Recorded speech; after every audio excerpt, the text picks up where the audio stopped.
لا سيما على سيد الرسل وخاتم الأنبياء وعلى آله وصحبه ومن بهديه مهتدى. أما بعد فأعوذ بالله من الشيطان الرجيم. بسم الله الرحمن الرحيم. واتل ما أوحي إليك من كتاب ربك لا مبدل لكلماته ولن تجد من دونه ملتحدا. صدق الله العظيم.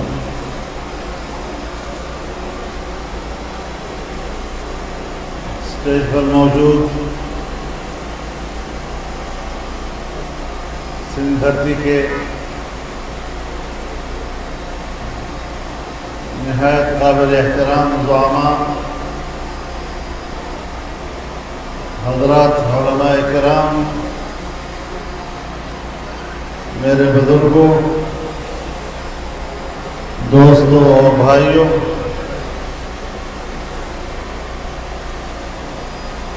آپ نے آج یہاں کلکوٹ میں اس عظیم الشان جلسے کا انعقاد کر کے دنیا کو بتا دیا ہے کہ انشاءاللہ یہاں کامیابی جمعیت علماء اسلام کے امیدواروں کی ہوگی، جمعیت علماء اسلام کے اتحادیوں کی ہوگی، اور یہ اسلام کی فتح ہوگی انشاءاللہ العزیز۔ میرے محترم دوستوں، میں آج یہاں آپ کو اس طرف متوجہ کرنے کے لیے آیا ہوں کہ آپ پاکستان بننے کے بعد 75 سالوں پہ نظر ڈالیے، جس لا الہ الا اللہ کے کلمے کے نام پر ہم نے یہ ملک حاصل کیا تھا، کیا ہم نے اس کلمے کا حق ادا کیا ہے؟ کیا اس کلمے کا اس قوم پر کوئی حق نہیں ہے؟ ہمارے اکابر پارلیمان میں تھوڑے صحیح، لیکن انہوں نے اس وطن عزیز کو آئین کی روح سے ایک اسلامی ریاست بنانے میں کردار ادا کیا۔ ہمارا آئین کہتا ہے کہ حاکمیت اعلیٰ اللہ رب العالمین کی ہوگی۔ ہمارا آئین کہتا ہے کہ اسلام پاکستان کا مملکتی مذہب ہوگا۔ ہمارا آئین کہتا ہے کہ قانون سازی قرآن و سنت کے تابع ہوگی۔ ہمارا آئین کہتا ہے کہ قرآن و سنت کے خلاف کوئی قانون سازی نہیں ہوگی۔ لیکن سن 1973 سے لے کر آج تک ہمارے پارلیمنٹ، ہماری اسمبلیاں جس طرح کے لوگوں سے بھر دی جاتی ہے، ان کو قرآن و سنت سے کوئی دلچسپی نہیں ہوا کرتی۔ کیا ہم نے اب اس طور طریقوں کو بدلنا ہے یا نہیں بدلنا؟ اور تجربے کرنے ہیں۔ چھوٹی چھوٹی باتوں پہ الفاظ کے گورکھ دندوں میں وہ آپ کے ووٹ کے حقدار بنے، اور ایک عظیم الشان نظریے کی بنیاد پر، قرآن و سنت کے نظریے کی بنیاد پر جمعیت علماء اسلام کو آپ کی نمائندگی کا حق نہیں ہونا چاہیے؟ میں واضح کر دینا چاہتا ہوں کہ جمعیت علماء کا منشور قرآن و سنت سے اخذ کیا گیا ہے۔ ہم نے فرقہ واریت سے بالا تر ایک قوم، ایک وطن کی بات کی ہے، اور آج بھی ہم اسی کو محب وطن سمجھتے ہیں جو پاکستان میں لا الہ الا اللہ کے کلمے کو بلند کرنے کی کا عزم رکھتے ہیں۔ آج بھی اگر ہم قرآن و سنت کی بات کرتے ہیں، اگر آپ نماز پڑھتے ہیں، اگر آپ روزہ رکھتے ہیں، اگر آپ زکوٰۃ دیتے ہیں، اگر آپ حج پہ جاتے ہیں، اگر آپ نکاح کرتے ہیں، اگر آپ میراث تقسیم کرتے ہیں، یہ آپ کا ذاتی اور خاندانی معاملہ ہے، لیکن وطن کو کیا چاہیے، ملک کو کیا چاہیے، میں اس کی بات کر رہا ہوں۔ اس وطن کو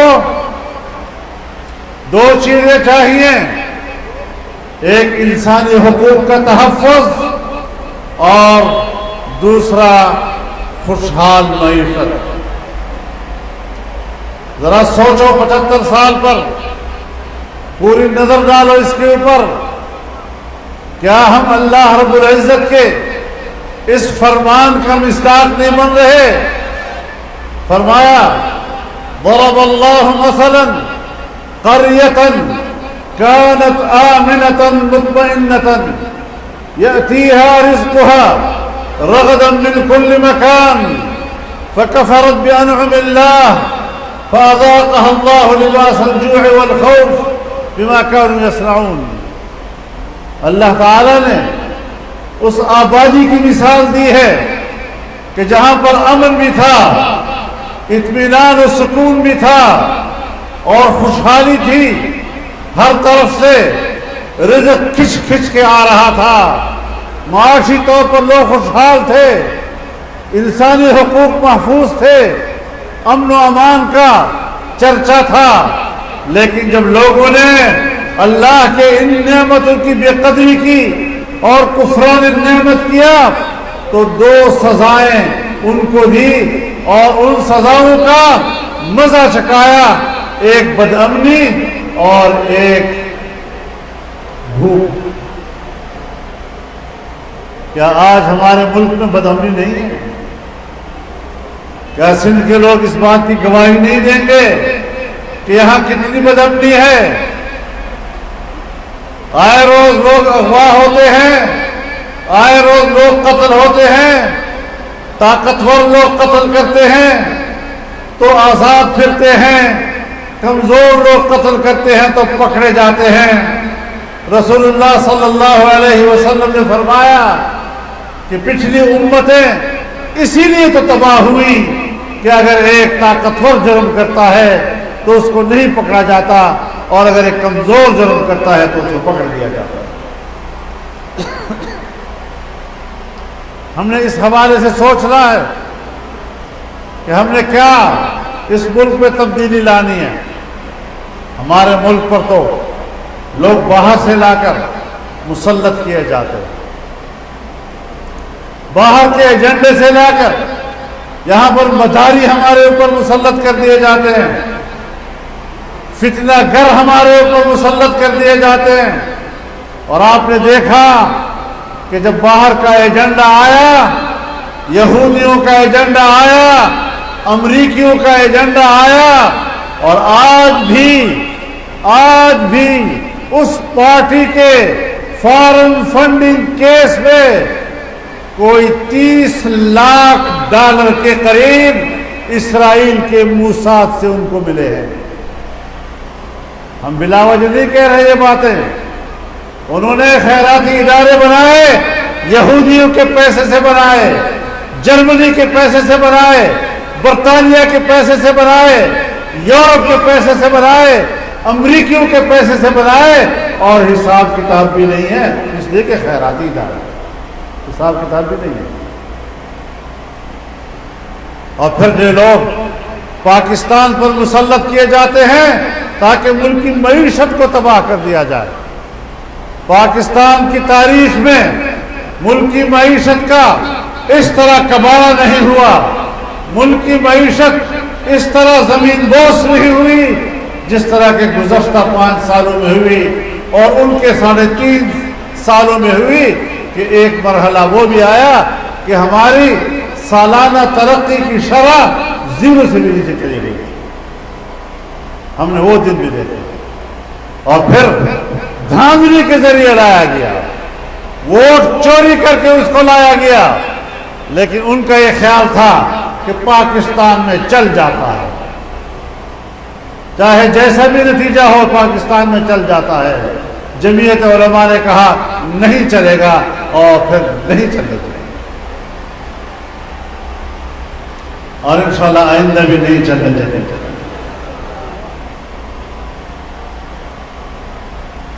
آج کہاں ہے وہ قوت جس نے پاکستانی معیشت کو تباہ کیا؟ اس گھمنڈ میں کہ امریکہ اس کے پشت پر ہے، جس نے ملک کی معیشت کو تباہ کیا اس گھمنڈ میں کہ یہودی اس کے پشت پر ہے۔ ہم نے یہاں پر نہ امریکہ کو چلنے دیا نہ یہودیوں کو چلنے دیا، اور آج امریکہ شکست کھا چکا ہے۔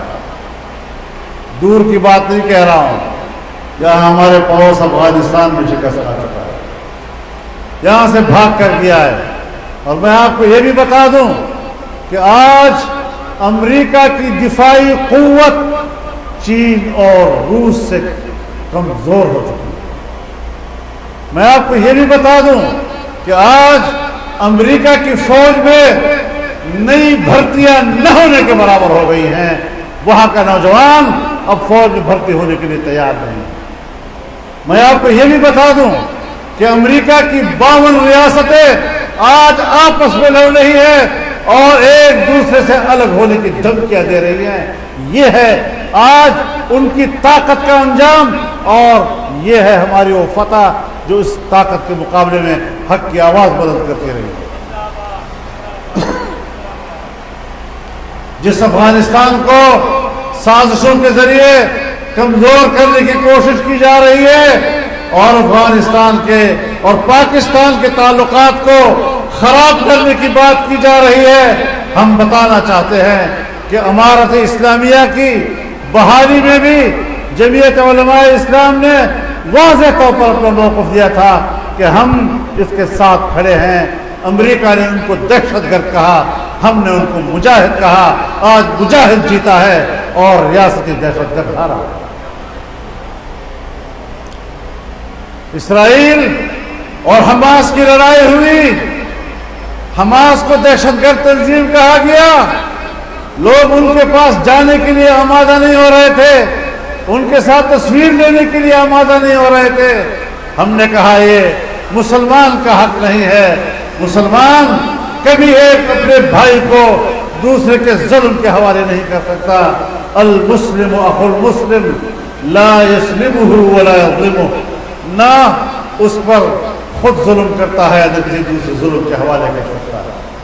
ہم گئے، ہم نے ترکی کا دورہ منسوخ کیا، قطر گئے، حماس کی قیادت سے ملاقات کی اور پورے ملک سے اپیل کی عوام سے کہ آؤ اس تنگ وقت میں آپ ان کی مدد کریں۔ میرے دوستو، امریکہ اور مغربی دنیا انسانی حقوق کی بات کرتی ہے، شرم آنی چاہیے ان کو انسانی حقوق کی بات کرتے ہوئے، جبکہ آج غزہ کی آبادی پر، خان یونس کی آبادی پر بمباریاں ہو رہی ہیں اور 115 دنوں کے بعد 25,000 بے گناہ عام شہری شہید ہو چکے ہیں، جس میں 70% چھوٹے بچے اور خواتین شامل ہیں۔ یہ بہت بڑا جنگی جرم، یہ فلسطینیوں کی نسل کشی کس قانون نے ان کو اجازت دی ہے؟ اور امریکہ اس کو سپورٹ کر رہا ہے، یورپ اس کو سپورٹ کر رہا ہے۔ خدا کے لیے پاکستان کی آواز میں طاقت ڈالو۔ یہاں کی قیادت بھی جرأت نہیں کر رہی خاموشی کا مظاہرہ کر رہی ہے، افغانستان اور پاکستان کی دوستی ضروری ہے۔ دونوں ایک دوسرے کا سہارا بنیں گے، ایک دوسرے کی قوت بنیں گے، اور جب اس مقصد کے لیے ساری دنیا لڑانے کی سازش کر رہی تھی تو جمعیت علماء اسلام نے ان کو آپس میں ملانے کی جنگ لڑی، اور انشاءاللہ ہم اس میں کامیاب ہوں۔ ہمیں داخلی امن چاہیے، ہمیں اس وطن عزیز میں آزادی چاہیے، ہمیں اس وطن عزیز میں خوشحال معیشت چاہیے، ہمیں اس وطن عزیز میں مفلوک الحال طبقہ، مسکین اور غریب طبقہ، یتیم طبقہ، اس کا تحفظ کرنا چاہیے، اس کا انتظام ہمیں کرنا ہے۔ اس کے لیے سوچ اور نظریے کی ضرورت ہے، زبان سے بات کرنے کی ضرورت نہیں ہے۔ اور ہم یہ بات صرف الیکشن کے دنوں میں نہیں کر رہے، یہ ایک مستقل نظریے کے طور پر جمعیت علماء اسلام نے اپنایا ہے، اور خدا کرے آپ کو سمجھ میں آ جائے گی۔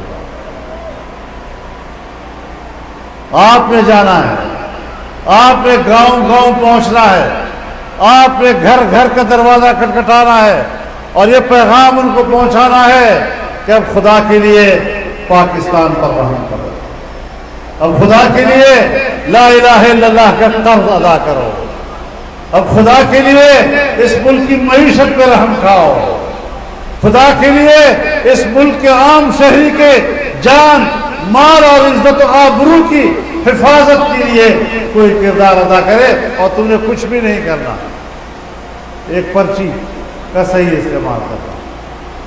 پرچی میں بڑی طاقت ہے۔ علماء کرام ہمیں سبق پڑھاتے ہیں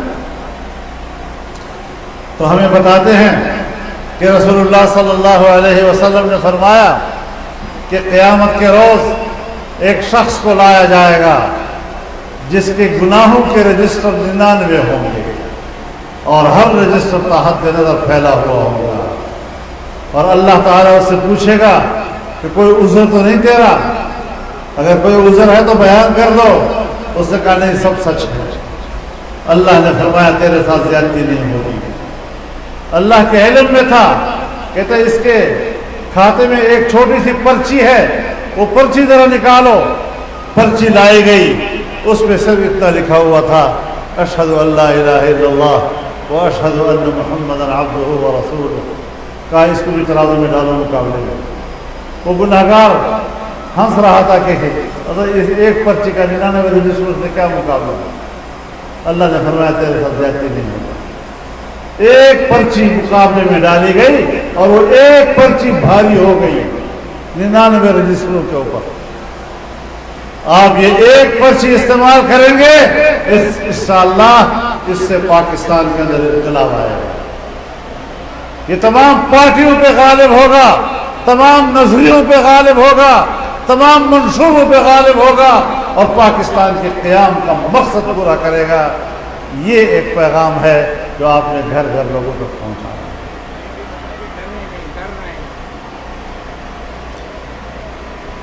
مجھے کہا جا رہا ہے کہ لوگوں کو ڈرایا جا رہا ہے۔